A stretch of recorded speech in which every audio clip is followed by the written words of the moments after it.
संस्था जो मुस्लिम प्रधान देशों में भी जाकर, जहाँ पर शरिया इत्यादि को मानने वाले लोग बहुत प्रभावी हैं, वहाँ भी जाकर अपने मंदिर स्थापित करती है। भगवान के नाम संकीर्तन की एक बहुत ही प्रसिद्ध धारा को व्यापक रूप से व्यवहार में लाने का प्रयास करती है और इसके कारण भारतवर्ष में रहने वाले हिंदुओं के मन में अपने प्रति श्रद्धा के एक अभूतपूर्व बीज को उदित करती है, अंकुरित करती है। नाम है ISKCON, international society for Krishna consciousness. इन लोगों का कार्य देखने में ऐसा लगता है जैसे पूरे विश्व में भ्रातृत्व, भक्ति और भगवान कृष्ण के प्रति अद्भुत समर्पण की भावना को लेकर उस सिद्धांत के साथ ये लोग कार्य कर रहे हैं। और विश्व में जहाँ जहाँ हिंदू धर्म के अनुयायियों का प्रवेश भी बड़ा कठिन माना जाता है, वहाँ भी जाकर उनकी सरकार से इस बात की अनुमति ले लेते हैं, बिना किसी खून खराबे या बिना किसी तलवार बंदूक के दम पर, केवल भक्ति के दम पर, कि हम यहाँ भी भजन करेंगे, यहाँ भी भगवान की पूजा करेंगे, यहाँ भी मंदिर बनाएंगे। बाहर से देखने पर यह संस्था बहुत ही सुंदर, बहुत ही भक्तिपूर्ण और बहुत ही उदार प्रतीत होती है, किंतु वास्तविकता कुछ भिन्न है। इस संस्था के वास्तविक स्वरूप को समझने का प्रयास करेंगे उन्हीं प्रमाणों के आधार पर जो इस संस्था के लोगों ने, इस संस्था के संस्थापकों ने और इस संस्था के संस्थापकों के गुरुओं ने अपने जीवन में सार्वजनिक रूप से अभिव्यक्त किया है, व्यवहार किया है या लिखित रूप से अपने विचारों को अपने अनुयायियों तक पहुंचाया है। 2 सितंबर 1838 की एक व्यक्ति का जन्म होता है। उसका नाम था केदारनाथ दत्त। केदारनाथ दत्त जब 18 वर्ष के हुए तो बंगाल और उड़ीसा, उस समय संयुक्त बंग क्षेत्र ही माना जाता था, तो बंगाल प्रोविंस हुआ करता था ना, तो बंगाल और उड़ीसा इनके क्षेत्रों में जो ग्रामीण लोग हैं उनमें जाकर साक्षरता को बढ़ावा देने का कार्य करते थे। कौन करते थे? केदारनाथ दत्त। कहाँ करते थे? बंगाल उड़ीसा के क्षेत्रों में, ग्रामीण क्षेत्रों में, ग्रामीण लोगों के मध्य उनको शिक्षित करने का या न्यूनतम स्तर पर साक्षर करने का प्रयास करते थे। और 1894 ईस्वी में जब ये रिटायर हुए तो डिस्ट्रिक्ट मजिस्ट्रेट के पद से रिटायर हुए और ब्रिटिश सरकार के अधीनस्थ होकर ये जिला मजिस्ट्रेट के पद तक पहुंचे थे। अपने जीवन के उत्तरार्ध में केदारनाथ दत्त की रुचि संस्कृत पढ़ने के प्रति हुई। द्विजेंद्रनाथ टैगोर के साथ मिलकर केदारनाथ दत्त ने संस्कृत पढ़ना आरंभ किया और बहुत से विदेशी लेखकों जैसे कि कैंट, गॉथी, हेगेल, स्वीडनबर्ग, ह्यूम, वोल्टायर और स्कोपेनहावर, इन सबको इसने पढ़ा।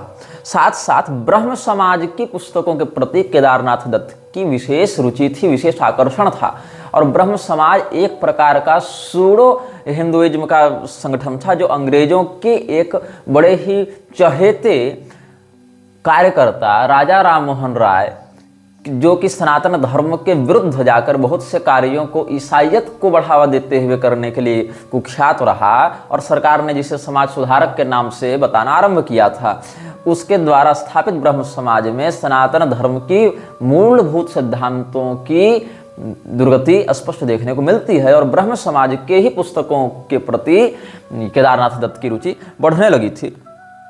लेकिन एक संस्मरण के अनुसार केदारनाथ दत्त की हिंदुत्व के प्रति रुचि ब्रह्म समाज की पुस्तकों को ही पढ़कर बढ़ी, जैसा कि कहते हैं, as well as the books of the Brahmo Samaj which rekindled his interest in Hinduism.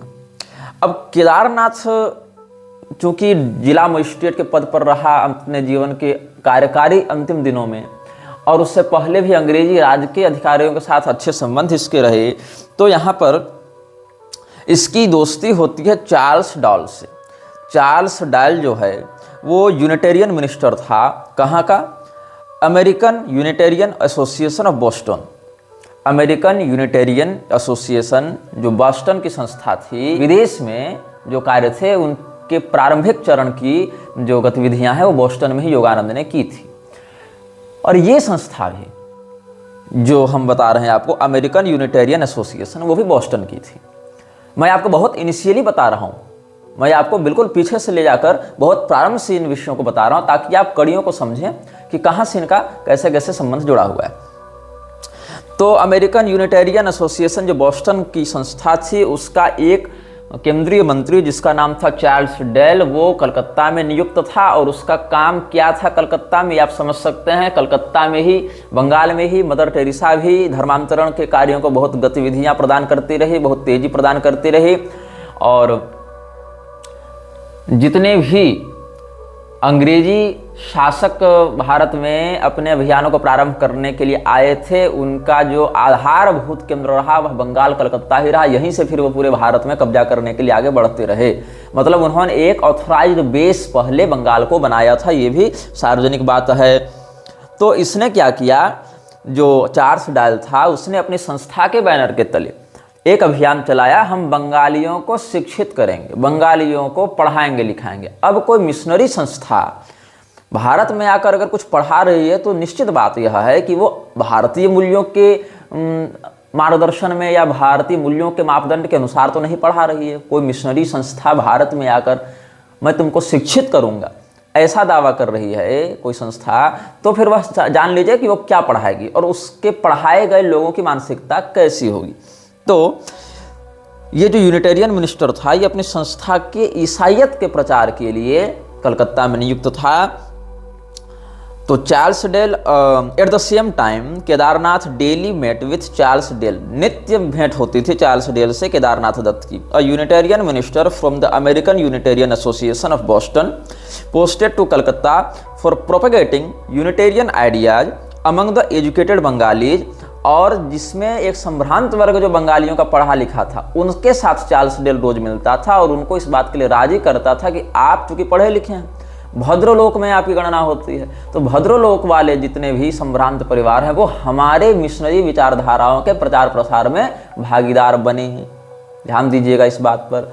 हम बंगालियों को शिक्षित करेंगे प्रथम पक्ष, और जो बंगाली पहले से पढ़े लिखे हैं उनको अपने संगठन में सम्मिलित करके उनके संभ्रांत प्रतिष्ठा का प्रयोग करके हम उनके माध्यम से अपने विचारों को प्रसारित करवाएंगे। इस उद्देश्य से बोस्टन की संस्था अमेरिकन यूनिटेरियन एसोसिएशन ने अपने केंद्रीय मंत्री चार्ल्स डेल को कलकत्ता भेजा था। और चार्ल्स डेल के साथ रोज भेंट किसकी होती थी, केदारनाथ दत्त की।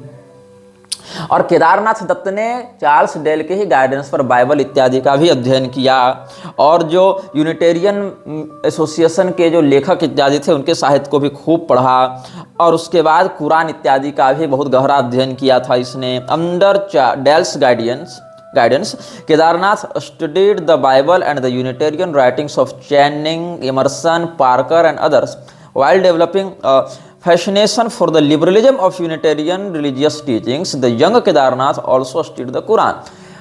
केदारनाथ दत्त के मन में छवि क्या बनी कि ये जो मिशनरियाँ आई हैं ये उदारवादी मिशनरियाँ हैं, ये किसी संकीर्ण मानसिकता की नहीं हैं, ये तो धार्मिक प्रचार के लिए आई हैं और बड़ी उदारवादी मानसिकता से बस अपनी कुछ अच्छाई बताना चाहते हैं, बाइबल की कुछ अच्छी बातें लोगों तक पहुँचाना चाहते हैं और अपने मजहब का प्रचार करना चाहते हैं। मतलब एक ऐसी संस्था जो पूरे भारत को गुलाम बनाने के लिए तैयार है और क्रूरतापूर्वक अत्याचार कर रही है बाइबल के ही नाम पर, और भारतीय मठ मंदिर गुरुकुलों की व्यवस्था के विरुद्ध खड़ी है, वैसी संस्था से जुड़े लोग केदारनाथ दत्त के लिए क्या थे, रिलीजियस टीचर्स थे, जो कि स्वभाव से कंजर्वेटिव नहीं थे, जो कि स्वभाव से लिबरल्स थे। अब आप आगे देखें, ये जो केदारनाथ दत्त था इसके विषय में जो प्रचार किया जाता है इसका परिचय अगर आप विकिपीडिया में पढ़ेंगे तो मैं विकिपीडिया में इसका परिचय पढ़ के बताता हूं। Bhakti Vinod Thakur, born as Kedarnath Datta, was an Indian Hindu philosopher, guru and spiritual reformer of Gaudiya Vaishnavism, who effected its resurgence in India in late 19th and early 20th century, and was called in contemporary scholars as a Gaudiya Vaishnava leader of his time. Among with his son Bhakti Siddhanta Saraswati is also credited with initiating the propagation of Gaudiya Vaishnavism in the West and its global spread. अब केदारनाथ दत्त जो है उसको ये क्या बता रहा है, या इसके अनुयायी क्या बता रहे हैं कि गौड़ीय वैष्णव संप्रदाय के पुनः जागरण में या उसके सुधार और शोधन में इस व्यक्ति का बड़ा हाथ है। मतलब इस्कॉन वाले क्या मानते हैं कि भक्ति विनोद ठाकुर जो अपने पूर्व काल में केदारनाथ दत्त के नाम से प्रसिद्ध था, केदारनाथ दत्त ही बाद में भक्ति विनोद ठाकुर के नाम से चलने लगा समाज में। तो ये केदारनाथ दत्त जो है वो गौड़ीय वैष्णवता का पुनः उद्धार करता है। मतलब इसके अनुसार उस समय भारत में गौड़ीय वैष्णव दृढ़ नहीं थे, पढ़े लिखे नहीं थे, प्रभावी नहीं थे। मतलब ये उद्धार किया है गौड़ीय संप्रदाय का, ऐसा इन लोगों का दावा है। मतलब उस समय के जो गौड़ीय लोग थे वो कुछ काम के नहीं थे इनके अनुसार। उस समय के गौड़ीय लोग सिद्धांत विहीन थे इनके अनुसार। उस समय के गौड़ीय लोग भगवान की भक्ति नहीं करते थे इनके अनुसार। तो किसने उनको ऐसा करना सिखाया, किसने उस संप्रदाय का उद्धार किया? भक्ति विनोद ठाकुर ने। ये बात ये लोग प्रचारित करते हैं। तो भक्ति विनोद ठाकुर उर्फ केदारनाथ दत्त के विषय में आगे बताएंगे। तो he tackled the task of reconciling Western region and traditional belief by accommodating both modern critical analysis and Hindu mysticism in his writings. Kedarnath Dutt जब भी कुछ लिखता था भारतीय हिंदू सभ्यता के आलोक में, तो उसमें एक परछाई या एक बड़ा सम्मिश्रण पाश्चात्य विचारों और सभ्यता का भी होता था। उनके विचारों से प्रभावित होकर वो हिंदू धर्म की व्याख्या किया करता था। हिंदू धर्म की व्याख्या करने के लिए जो प्रेरणा मिलती थी, जो शैली अपनाई जाती थी, वो वही थी जो चार्ल्स डैल इत्यादि विदेशियों ने, अमेरिकन्स ने, ब्रिटिशर्स ने इसको प्रभावित रूप से समझाई थी, बताई थी। मतलब हिंदू धर्म की व्याख्या अंग्रेजी चश्मे से देखकर ये करता था। तो समझ लो कि किस प्रकार से मैक्स मुलर ने, मैकॉले ने हिंदू धर्म की अनर्गल व्याख्या की, बस वही सिद्धांत भक्ति विनोद ठाकुर ने भी अपनाया। Kedarnath's spiritual quest led him at the age of 29 to become a follower of Chaitanya Mahaprabhu. He dedicated himself to the study and practice of Chaitanya's teachings, emerging as a leader within the Chaitanya Vaishnava movement in Bengal. 29 वर्ष की उम्र में केदारनाथ दत्त ने चैतन्य महाप्रभु के ग्रंथों को या चैतन्य महाप्रभु के उपदेशों को पढ़ना, सुनना, समझना प्रारंभ किया और धीरे धीरे चैतन्य महाप्रभु के नेतृत्व में जो वैष्णव आंदोलन बंगाल में हुआ उसका नायक बन गया, लीडर बन गया। तो मतलब इससे पहले जो लोग इसको पढ़ा रहे होंगे सिद्धांत, तो वो क्या नायक नहीं थे, क्या वो लीडर नहीं थे, लेकिन ये क्या हो गया, तो ये लीडर बन गया, ऐसा इस्कॉन वालों का दावा है। अच्छा, इसके बाद इसने क्या किया, ग्रामीण और शहरी क्षेत्रों में चैतन्य महाप्रभु के विचारों का प्रसार करते हुए, उपदेश देते हुए, पुस्तकें छापते हुए और स्वयं से बंगाली भाषा में गीतों को लिखते हुए ये फैलाने लगा। और उसमें एक बात यहाँ ध्यातव्य है, आप देखेंगे, he also opposed what he saw as अपसंप्रदायाज और numerous distortions of the original Chaitanya teachings. He is credited with the rediscovery of the lost site of Chaitanya's birth in Mayapur near Navadvip, which he commemorated with a prominent temple. इसकी दृष्टि में, केदारनाथ दत्त की दृष्टि में, चैतन्य महाप्रभु के जो उपदेश हैं वो गौड़ीय लोग पालन नहीं कर रहे थे उस समय। ये बताएगा कि गौड़ीय लोग को क्या करना चाहिए। चैतन्य महाप्रभु के उपदेश गौड़ीय लोग विकृत रूप से प्रसारित कर रहे थे, इसलिए इसने चैतन्य महाप्रभु के उपदेशों को सही तरीके में और ओरिजिनल तरीके में बताना प्रारंभ किया, ऐसा इसका दावा है। और साथ ही साथ इस्कॉन के लोग इसको इस बात का श्रेय देते हैं कि चैतन्य महाप्रभु की जो वास्तविक जन्मस्थली थी नवद्वीप के मायापुर में, उसकी इसने खोज की और वहां पर उनकी स्मृति में एक मंदिर का भी निर्माण करवाया।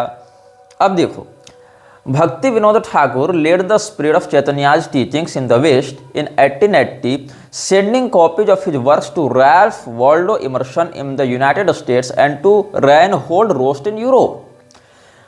भक्ति विनोद ठाकुर जो केदारनाथ दत्त है वो पहले ही अमेरिकन यूनिटेरियन एसोसिएशन के चार्ल्स डेल के निकट संबंध में रहा था और बाइबल इत्यादि उससे पढ़ता रहता था। अब जब इसने चैतन्य महाप्रभु के विचारों को लिखना और प्रसारित करना आरंभ किया तो किसी मान्य गौड़ीय संप्रदायाचार्य से उसको वेरीफाई नहीं करवाया कि देखिए मैं चैतन्य महाप्रभु के इस सिद्धांत को ऐसे प्रचारित कर रहा हूँ, ये सही है कि गलत। मतलब ये स्वयं में इतना आत्ममुग्ध व्यक्ति था कि इसने स्वयं को ही चैतन्य महाप्रभु के संप्रदाय का उद्धारक भी घोषित कर दिया।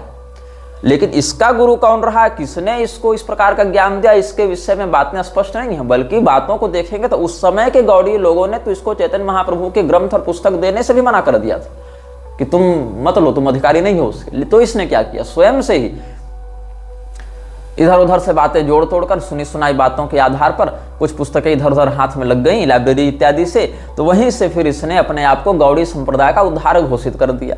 और इन बातों को वेरीफाई करवाने के लिए, इन बातों के प्रसारण के लिए ये उन्हीं लक्ष्यों का आश्रय लेने लगा। मतलब किसी गौड़ीय संप्रदायाचार्य की शरण में यह नहीं गया, किसी गौड़ीय संप्रदायाचार्य के द्वारा वेरीफाई इसको नहीं किया गया। इसने क्या किया, इसने दो लोगों को अपनी लिखित पुस्तकें भेजनी आरंभ की, जिसमें एक था अमेरिका में रहने वाला रैल्फ वाल्डो इमर्सन और दूसरा था रेनहोल्ड रोस्ट, एक अमेरिका का एक यूरोप का।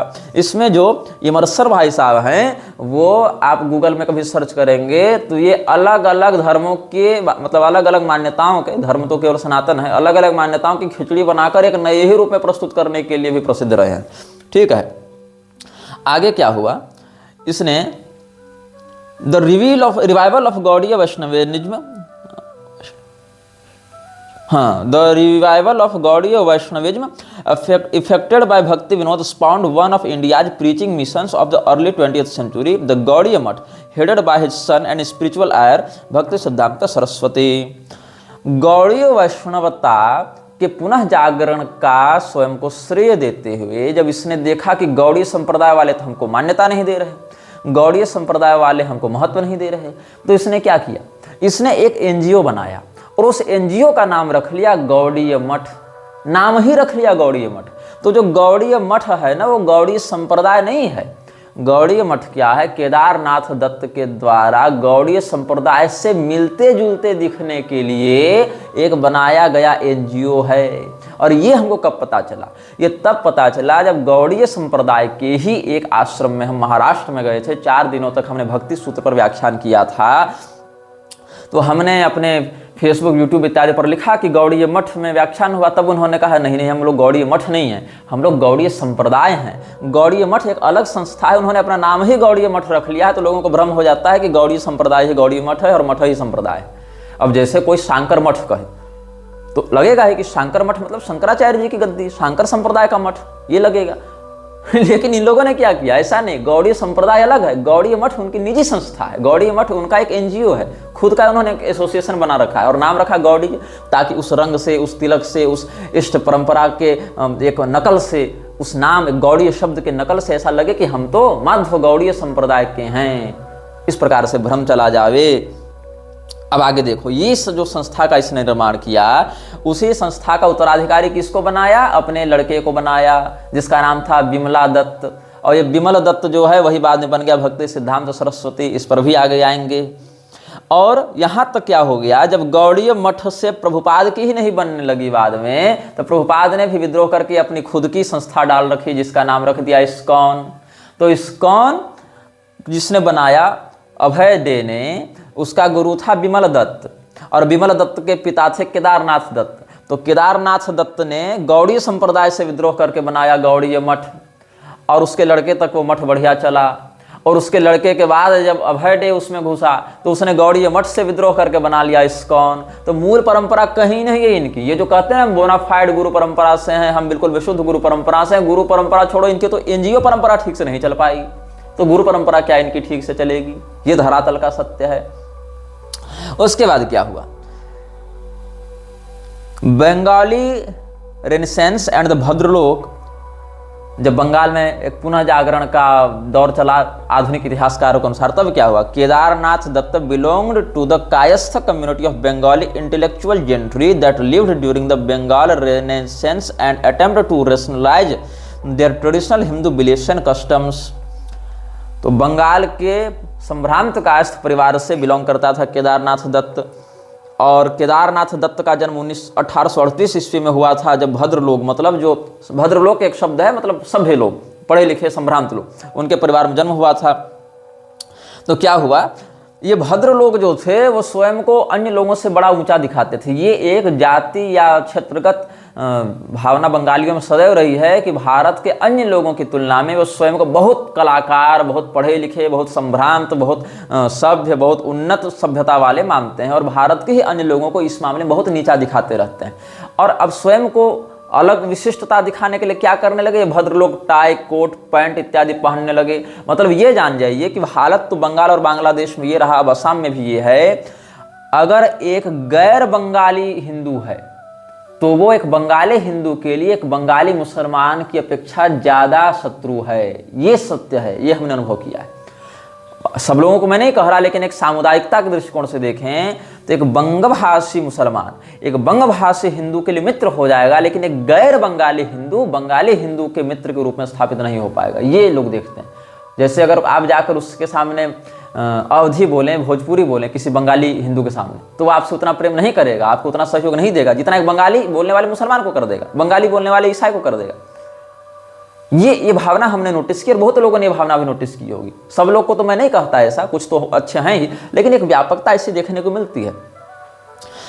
तो ये क्या हुए, भद्रलोक क्या करने लगे? The Bhadralok refers to the gentle और respectable people was a class of Bengali Hindus who served the British administration in occupations requiring western education and proficiency in English and other languages। इन्होंने अंग्रेजों के साथ बड़ी सुंदर साठगांठ की, अंग्रेजी भाषा सीखने लगे, अंग्रेजी परिधान पहनने लगे, अंग्रेजी खान पान करने लगे और अंग्रेजों की सेवा में बड़ा सहयोग देने लगे, ब्रिटिश एडमिनिस्ट्रेशन में अच्छे पदों पर पहुंचने लगे। And exposed to and influenced by the western values of the British including the latter's condescending attitude towards cultural and religious traditions of India, the Bhadralok started calling into question and reassessing the tenets of their own religion and customs। लेकिन बाद में जब अंग्रेजियत कुछ अधिक हावी होने लगी और बंगालीपना कम होने लगा, तब इन लोगों ने कहा हमको अपना संस्कार, अपनी सभ्यता, अपनी संस्कृति भी ध्यान में रखनी पड़ेगी। तब इन लोगों ने क्या किया, बंग पुनर्जागरण के नाम से एक अभियान चलाया, जहां पर ये लोग अपनी सभ्यता मान्यता को अंग्रेजियत के द्वारा अधिग्रहित होने से बचाने के लिए कुछ सांस्कृतिक कार्यक्रम करने लगे, कुछ पुस्तकें लिखने लगे, कुछ संप्रदायों की बातों की ओर आने लगे। इससे क्या हुआ,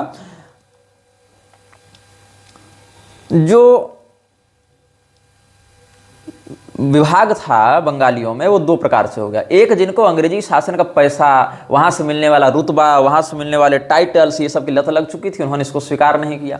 और दूसरे, जो लोग अंग्रेजी शासन के विरुद्ध आंदोलन इत्यादि करने के पक्षधर थे कि अंग्रेजियत तो हमको जितना फायदा दे रही है उससे अधिक क्षति पहुंचा रही है, वो लोग दूर होने लगे। तो इसमें एक दरार पड़ने लगी, भद्रलोक के दोनों छोरों में एक दरार पड़ने लगी और इस दरार को पाटने के लिए किसी एक ऐसे व्यक्ति का या समुदाय का उदित होना आवश्यक था जो अपनी बंगाली संस्कृति पर गर्व करते हुए अंग्रेजों के मध्य अपना इन्फ्लुएंस बढ़ाए। बाद में क्या हुआ कि जब इनका परिवार आर्थिक संकट में घिरा था तो ये सब माइग्रेट कर गए थे ऊला की ओर। वहाँ से फिर ये अपने नाना के घर चले गए थे, ईश्वर चंद्र मुस्तफी के पास चले गए थे, जो एक उदारवादी जमींदार रहे अपने समय में, ऐसी भी बातें कही जाती हैं।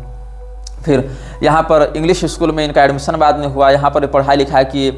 आगे बहुत कुछ बंगाल में जब फेमाइन्स आए, महामारी, अकाल इत्यादि पड़े तो इनका घर परिवार इधर उधर भटकता ही रहा, एक जगह टिक कर नहीं रह पाए। ये सब होते होते आगे आप देखेंगे तो चूँकि पिता और माता दोनों पक्ष से सब बड़े बड़े जमींदार रहे थे, लेकिन अकाल के कारण, बार बार माइग्रेशन के कारण इनकी जो संपत्ति थी वो समाप्त होती गई।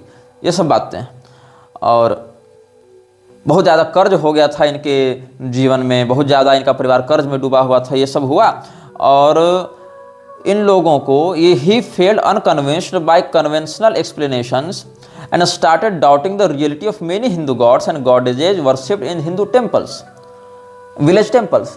एक समय केदारनाथ दत्त नास्तिक भी हो गए, क्योंकि बंगाल में इतने उपद्रव होते थे, इतने अकाल पड़ते थे, इतनी महामारियां होती थीं और अंग्रेजी शासन के द्वारा उनके ऊपर और अत्याचार किए जाते थे। विश्व युद्ध से अधिक भीषण तो बंगाल का अकाल पड़ गया लोगों के लिए, और उस समय भी अंग्रेजी शासन अनाज छीन छीन कर विदेश भेजती रही, और विदेश में पहले भारत का अनाज भेजा गया, फिर भारत में वापस अनाज लाने के लिए कैसे नालायकों ने सौदे कर रखे हैं, इसके विषय में भी हम आगे के अनुभागों में आप सबों को बताएंगे, सप्रमाण बताएंगे।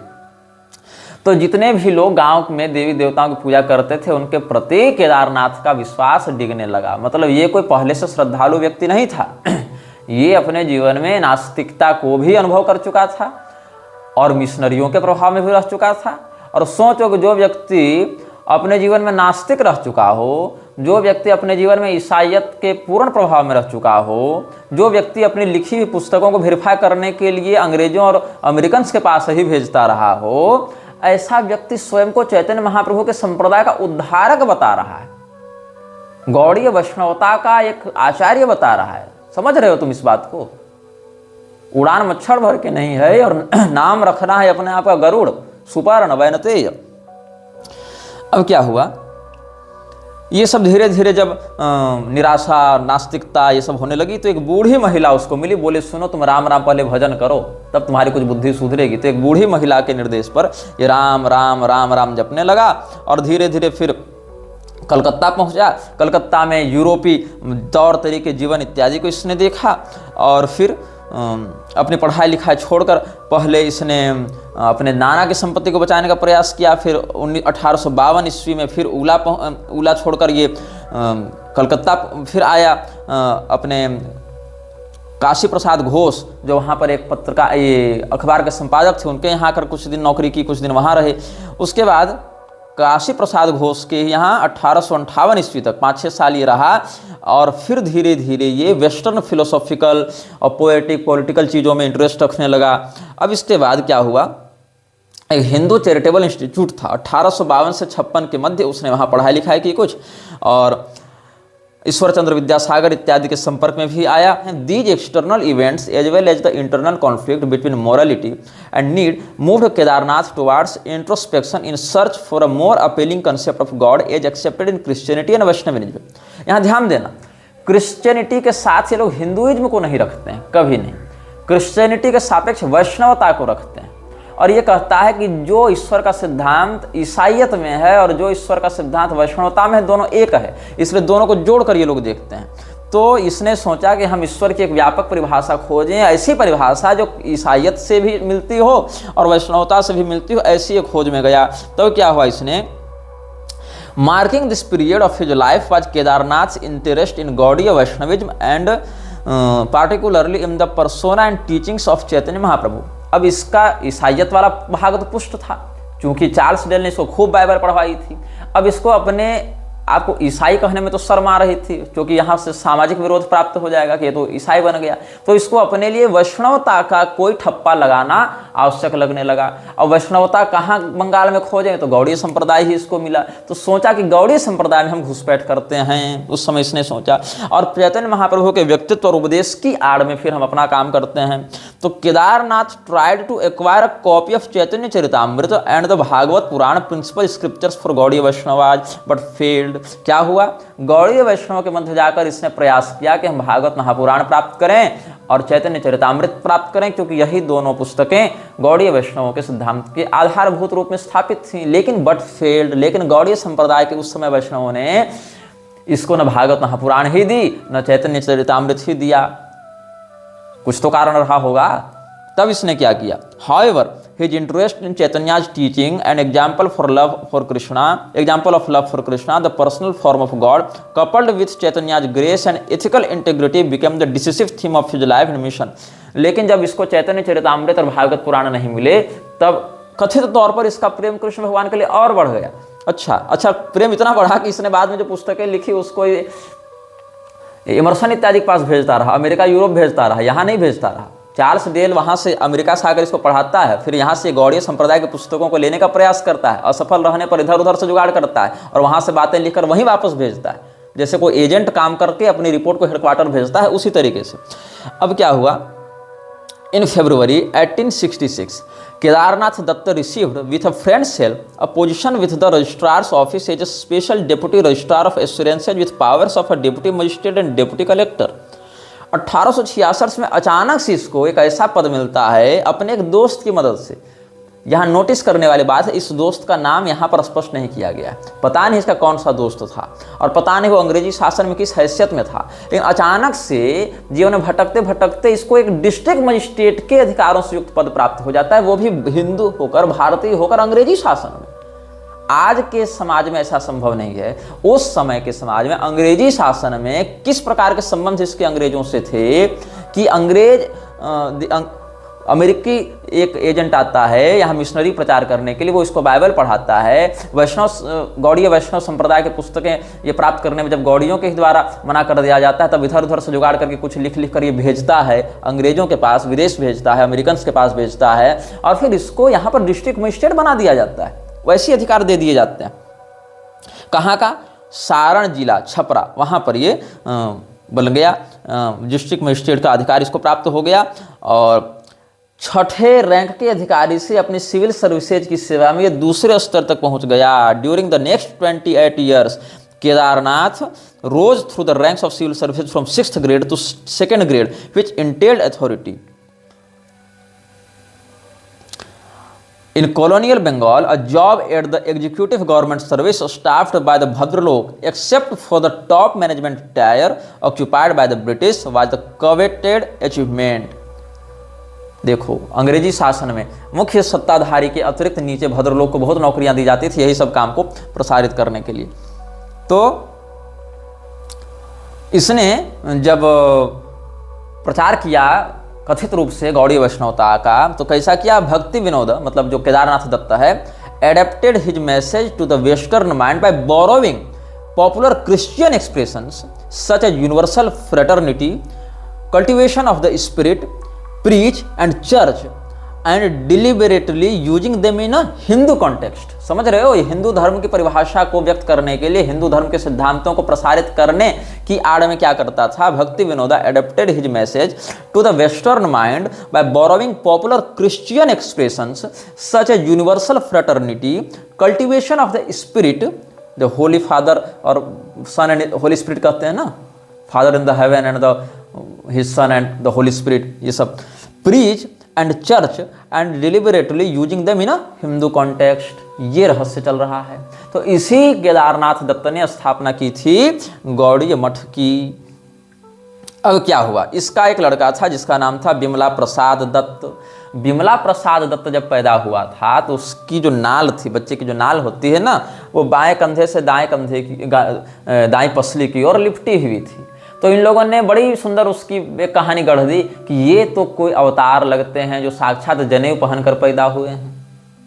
ये देखो, मतलब बच्चा अगर जन्म ले रहा है उसकी नाल जो है वो ऐसे लिपटी हुई थी, शरीर में कहीं भी लिपट सकती है। तो इन्होंने क्या कह दिया कि मेरा बेटा तो साक्षात अवतार है और ये जनेऊ पहनकर पैदा हुआ, इसलिए आचार्य होगा। जबकि ये लोग कायस्थ थे, ब्राह्मण नहीं थे, लेकिन इसने क्या कह दिया कि ये तो आचार्य होगा, क्योंकि इसको स्थापित भी तो करना था ना इस रूप में स्वयं को। तो क्या हुआ, जो सड़ गोस्वामी की बात आती है उसके विषय में बाद में आएंगे। पहले हम भक्ति सिद्धांत सरस्वती की बात करते हैं, उर्फ बिमला प्रसाद दत्त। तो भक्ति सिद्धांत सरस्वती का जन्म हुआ था 6 फरवरी 1874 को और 1 जनवरी 1937 को ये मरा।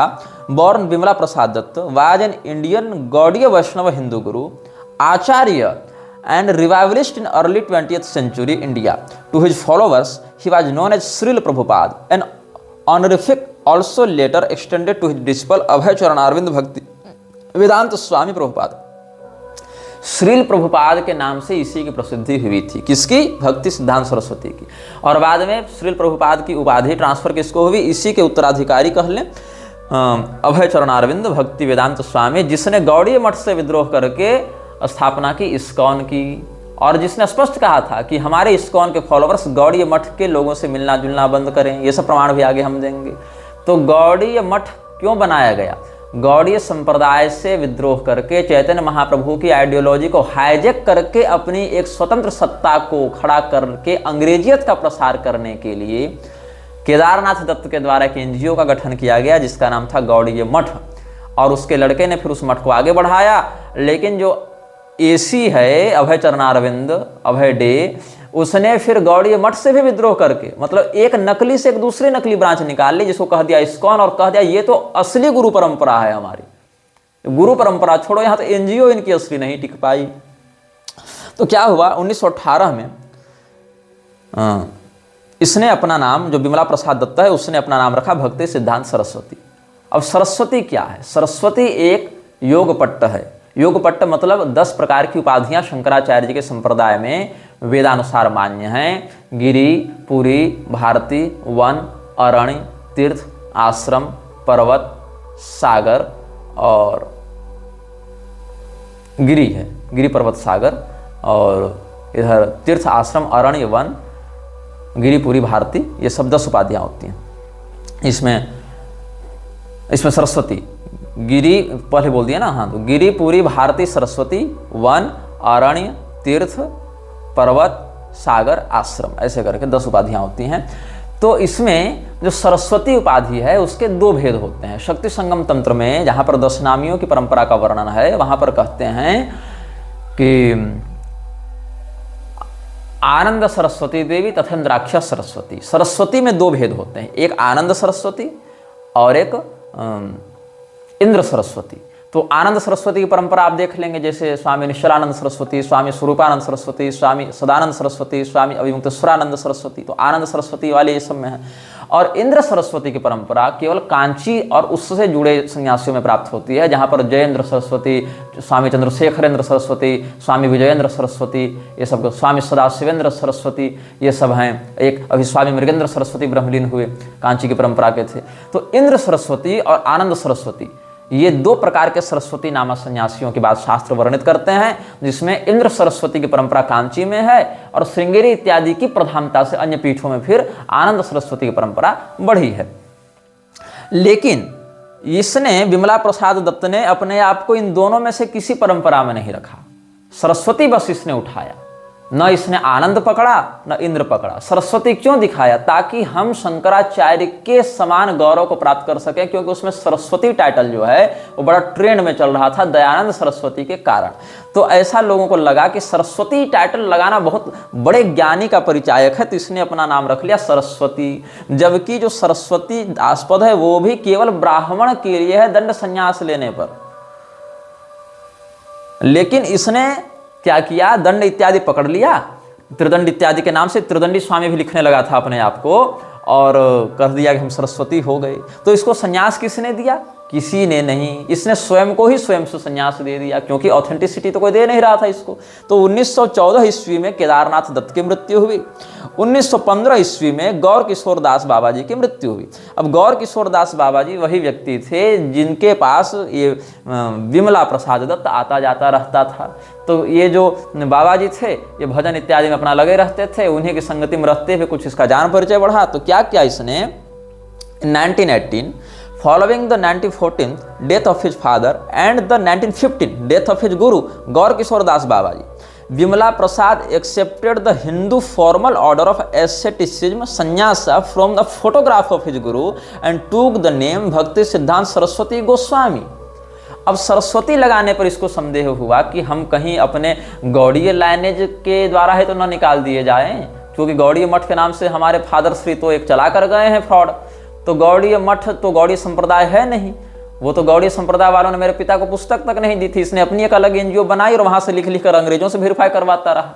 तो कहीं सरस्वती लगाएंगे तो गौड़ी वाले ना निकाल दें, और गोस्वामी लगाएंगे तो कहीं इधर से हमको लोग मान्यता न दें। तो इसने दोनों ही ठूस लिया अपने नाम में, लिख दिया भक्ति सिद्धांत सरस्वती गोस्वामी। समझ रहे हो? और ये उपाधि इसको किसी ने नहीं दी। ये प्रभुपाद के गुरु की बात बता रहा हूं मैं, जो अभय चरण अरविंद प्रभुपाद के नाम से फेमस हुआ। ऐसे इसकी उपाधि भी श्री प्रभुपाद ही थी, लेकिन मैं ये बता रहा हूं तुमको, इसने अपना नाम स्वयं रख लिया भक्ति सिद्धांत सरस्वती गोस्वामी। तो लोगों को लगा रही है तो बड़ा विशुद्ध कोई तगड़ा ही व्यक्ति होगा, तो गोस्वामी भी लिखता है सरस्वती भी लिखता है। गोस्वामी वाले लोग तो सरस्वती नहीं ही लगा रहे थे और सरस्वती वाले गोस्वामी नहीं ही लगा रहे थे, ये दोनों पकड़ लिया।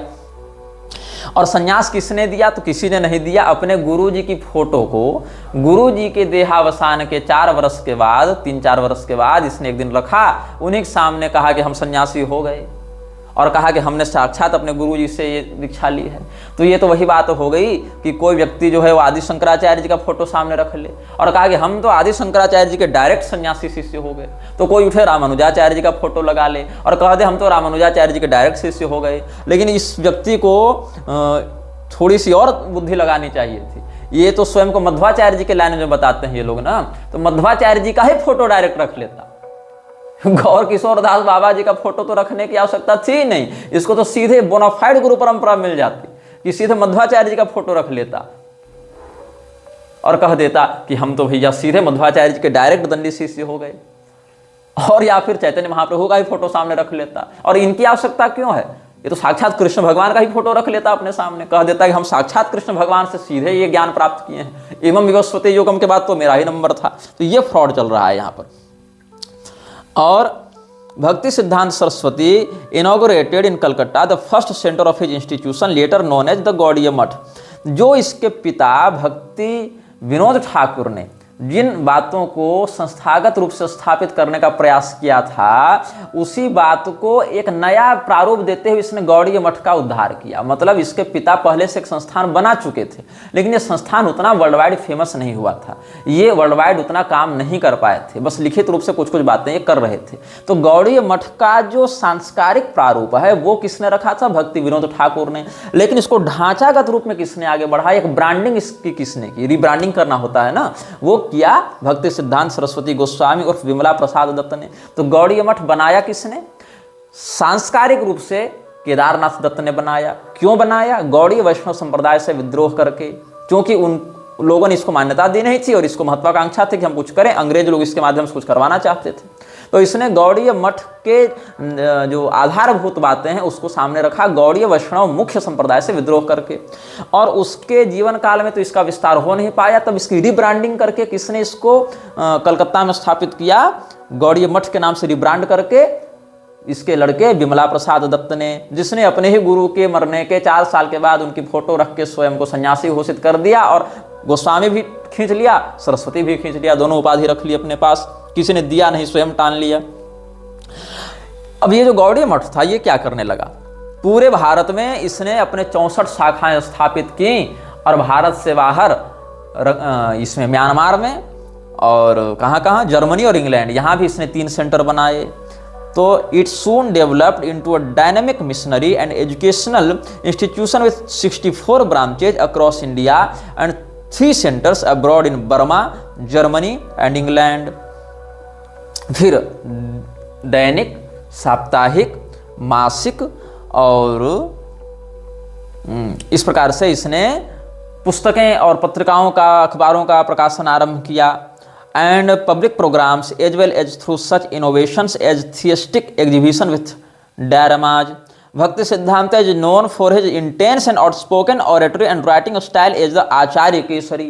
अब देखो सरस्वती गोस्वामी इत्यादि तो लिख लिया था, लेकिन कोई इसको आचार्य नहीं मान रहा था, वैष्णवाचार्य नहीं मान रहा था। तो जाति से कायस्थ होने के बाद भी इसने दंड संन्यास ले लिया, जबकि मुखजाना मयम धर्मो भीतम दंड धारणम, भगवान ने स्वयं वैष्णवागम में ही वैष्णव संप्रदाय के अंतर्गत निषेध किया है कि अब्राह्मण व्यक्ति दंड संन्यास नहीं लेता है, त्रिदंड धारण नहीं करता है। त्रिदंडी सन्यासी की जो योग्यताएं हैं, जो अर्हताएं हैं, उनको वेद, पुराण, तंत्र इत्यादि के मत से हमने आज से 1 महीने पहले के निर्गत किए वक्तव्य में बताया था। आप सब उसको हमारे मुख्य चैनल पर या फेसबुक इत्यादि पर श्रवण कर सकते हैं, जहां हमने त्रिदंडी सन्यासी की योग्यताओं और मान्यताओं के सांप्रदायिक अनुशासन के विषय में बताया है। तो ये न तो ब्राह्मण था, न इसको किसी ने त्रिदंड संन्यास दिया, न इसके गुरु ने ही इसको संन्यास दिया, न इसको किसी प्रकार के आचार्यत्व की संसिद्धि थी।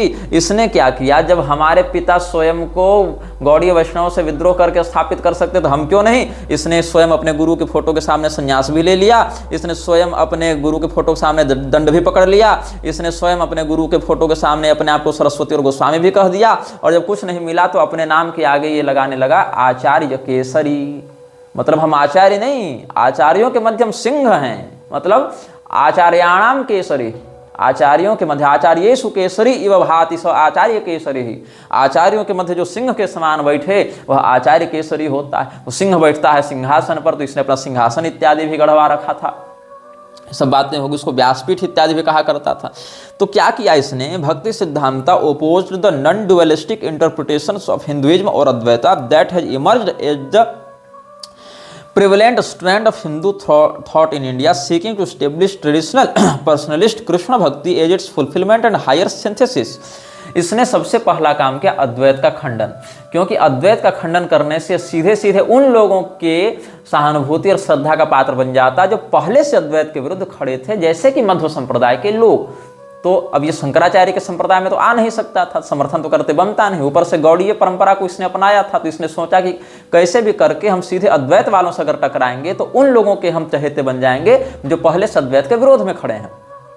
जैसे गुरुचरण दास को कोई जानता पहचानता था नहीं, लेकिन मेरे विरुद्ध 2-4 वक्तव्य देने के बाद रामभद्राचार्य ये सबसे उठना बैठना हो गया, क्योंकि निग्रहाचार्य के विरुद्ध में खड़ा हो गया व्यक्ति। तो उसके बाद लोगों को लगा रही ये भी तो पहले से निग्रहाचार्य से जो टकरा रहे थे वो लोग इसको हाथों हाथ प्रसिद्ध करने लग गए। ये सब बातें हो गई। तो यहाँ भी यही इसने किया।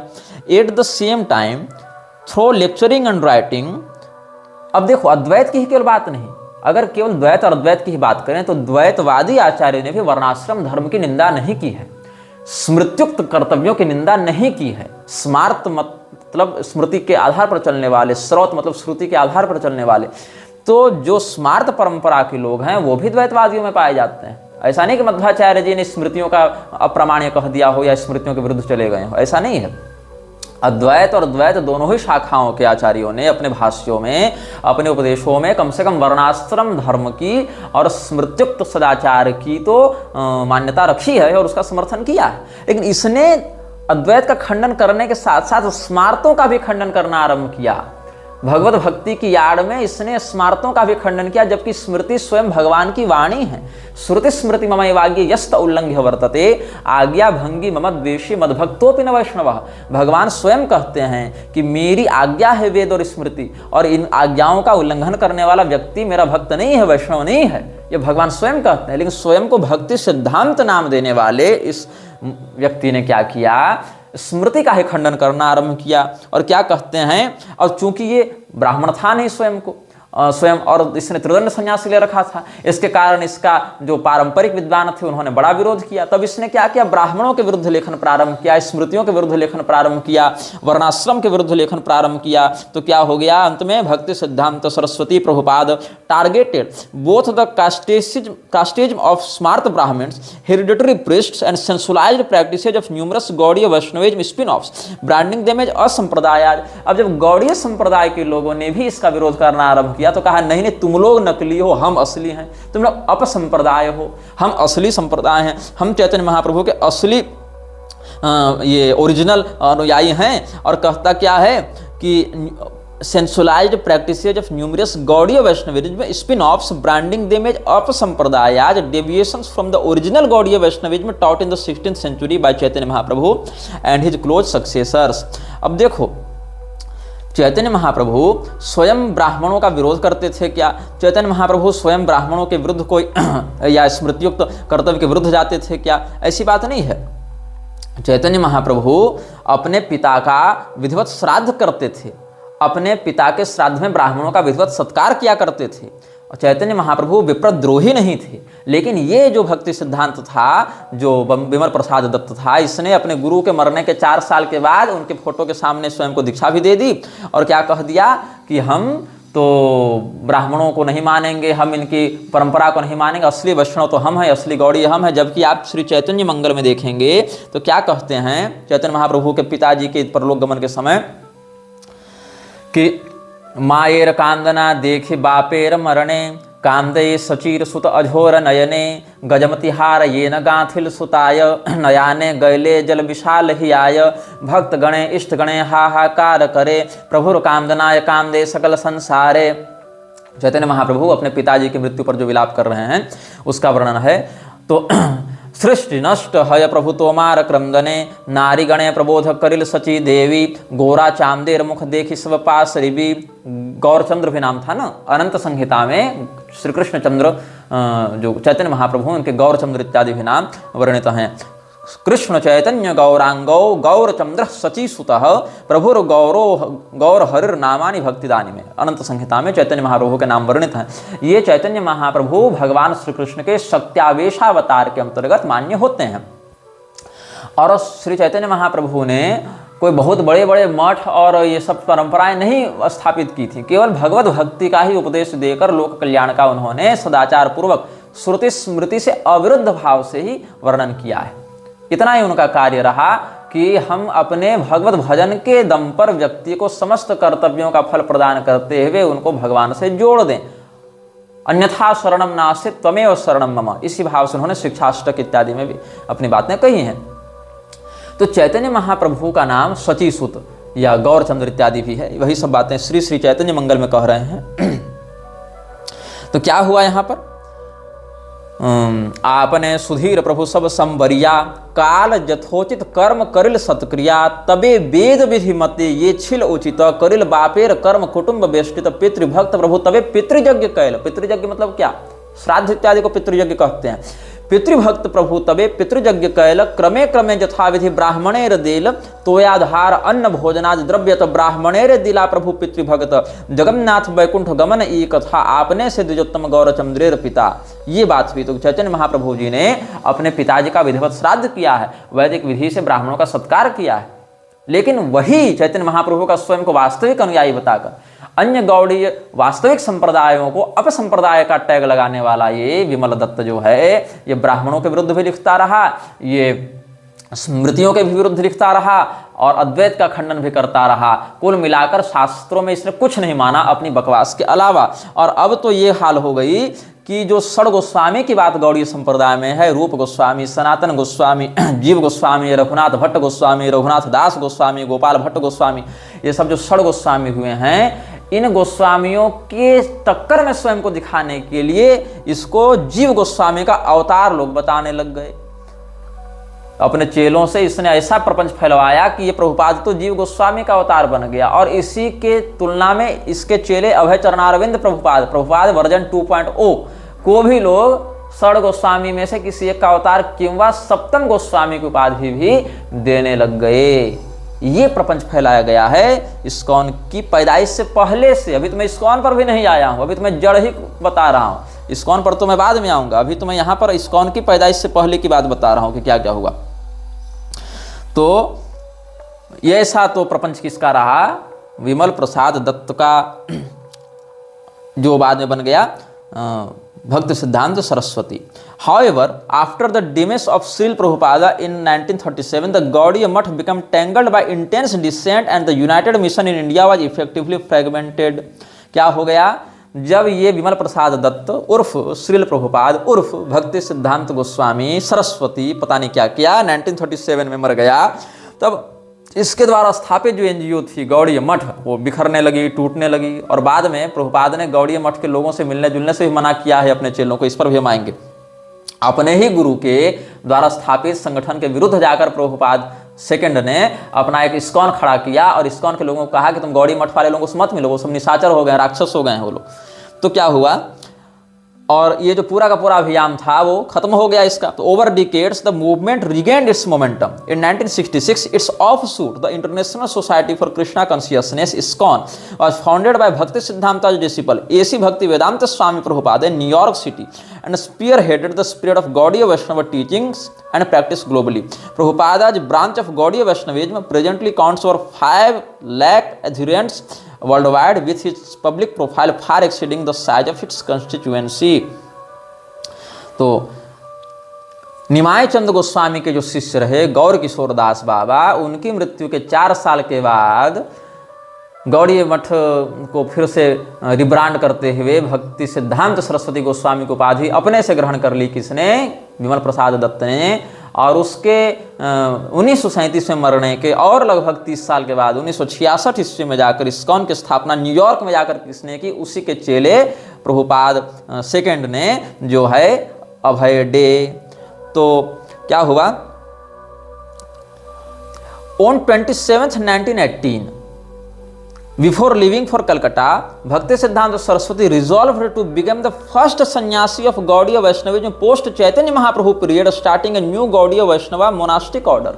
देखो ये अलग लेवल फ्रॉड चल रहा है। चैतन्य महाप्रभु के बाद उस परंपरा में डायरेक्ट इकलौता सन्यासी कौन हुआ, कथित रूप से भक्ति सिद्धांत सरस्वती। जब 27 मार्च 1918 ईस्वी को इसने संन्यास लिया तो क्या कहा गया, मतलब चैतन्य महाप्रभु की परंपरा में चैतन्य महाप्रभु के बाद फिर कोई दूसरा सन्यासी नहीं हुआ। अच्छा, चैतन्य महाप्रभु भी किसी फोटो के सामने स्वयं को संन्यास नहीं दे दिए थे, उन्होंने भी केशव भारती स्वामी से संन्यास की दीक्षा विधिवत ग्रहण की थी, जो कि एक शांकर परंपरा के सन्यासी थे। यद्यपि ईश्वरपुरी इत्यादि से भी उन्होंने मंत्र ग्रहण किया था, इसीलिए मध्वाचार्य जी के भी संप्रदाय में उनका नाम आ जाता है और शंकराचार्य के संप्रदाय में भी आ जाता है, जबकि दोनों एक दूसरे के विरुद्ध चलने वाली मत पर आते हैं, एक द्वैत एक अद्वैत। अस्तु, इस पर हम बाद में चर्चा करेंगे जब वो प्रसंग आएगा तब। तो यहाँ पर क्या है, ये लोग ये दावा करते हैं अपने से डंडा उठाकर अपने से अपना नाम सरस्वती गोस्वामी धर के, वो भी गुरुजी फोटो के सामने इसने संन्यास ले लिया। और क्या कहता है कि चैतन्य महाप्रभु के बाद डायरेक्ट हम ही उस परंपरा में सन्यासी हुए हैं। और तुम लोग सब नकली हो, तुम लोग अपसंप्रदाय हो। ये इसने बकवास कर रखी थी। और क्या हो गया, on 27 March 1918 before leaving for Calcutta, Bhakti Siddhanta Saraswati resolved to become the first sannyasi of Gaudiya Vaishnavism post Chaitanya Mahaprabhu period और starting a new Gaudiya Vaishnava monastic order. Original नहीं है, new Gaudiya Vaishnava monastic order इसने बनाया। ये बोनाफाइड गुरु परंपरा में नहीं है, खुद से एक एनजीओ खड़ी की, खुद से एक फोटो के सामने अपने आप को दीक्षा दी और अपने आप को सन्यासी कह दिया, और शंकराचार्य परंपरा से ले लिया सरस्वती और उधर से ले लिया गोस्वामी, और स्वयं को कह दिया कि चैतन्य महाप्रभु की परंपरा में, उनके बाद डायरेक्ट हम ही सन्यासी हो गए। ये फ्रॉड चल रहा है इस मत में, देख लो। और क्या कहता है, क्यों ऐसा किया भैया तुमने? तो क्योंकि कोई गौड़ीय वैष्णव सन्यासी था ही नहीं जो मुझे दीक्षा दे, इसलिए हमने डायरेक्ट खुद को सन्यासी बना लिया। तो क्या कहते हैं, since there was no other Gaudiya Vaishnava sannyasi to initiate him into the renounce order, he controversially set down before the picture of Gaur Kishore Das Baba ji and conferred the sannyasa upon himself. From that day on he adopted both the dress and the life of a Vaishnava renunciant with the name of Bhakti Siddhanta Saraswati Goswami. ये बात हो गई। तो ISKCON की पैदाइश से पहले से ये सब फ्रॉड चलते आ रहा है। पूरी की पूरी फ्रॉड लाइनेज पर ही इस्कॉन का सारा पाखंड टिका हुआ है। इस प्रकार से हमने आप सबों को सप्रमाण सारी बातें बताई हैं, और हमारे द्वारा कही गई बातों को आप कभी भी ऑथेंटिक सोर्सेज से, जो कि बहुत सारे डॉक्यूमेंट्स आर्काइव में मिल जाएंगे, बहुत से वीडियोज मिल जाएंगे आपको, बहुत से लेख मिल जाएंगे, बहुत से पारंपरिक खंडन मंडन की बातें आपको सार्वजनिक रूप से मिल जाएंगी, उनसे आप क्रॉस वेरीफाई भी कर सकते हैं। आगे के अनुभागों में फिर हम कई अनुभागों तक इस्कॉन के द्वारा किए जा रहे धार्मिक षड्यंत्र, और यहाँ तक कि इस्कॉन व्यापक नरसंहार की भी तैयारी कैसे करने के लिए अग्रसर है, ये सब में हम आपको बताएंगे आगे के अनुभागों में। यह वीडियो जल्द ही हटा दिया जा सकता है। कृपया थर्ड पार्टी ऐप्स का उपयोग करके डाउनलोड करें। आप इस वीडियो को अपने चैनल पर फिर से अपलोड भी कर सकते हैं।